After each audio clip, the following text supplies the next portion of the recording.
World of Warfare presents Trail of Tears.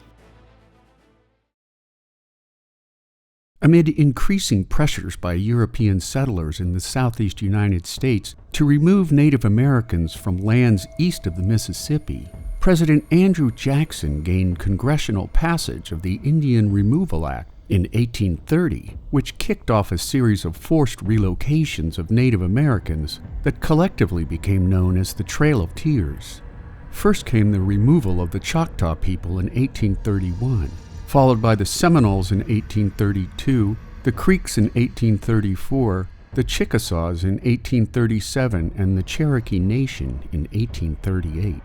Of the 16,543 Cherokees that were relocated in 38, scholars now believe that approximately 2,000 to 8,000 perished along their route into modern-day Oklahoma.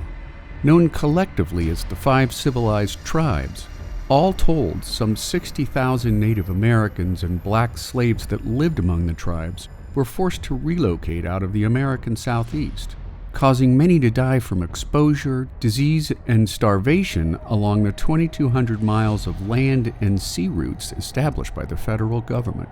While the U.S. government at first acknowledged that 400 Native Americans had perished during these forced marches, scholars soon revised that number upwards to 4,000, although many historians today suggest that the Cherokee migration alone killed 1/4 to 1/3 of her people when they were forced to march 10 miles a day in knee-deep snow.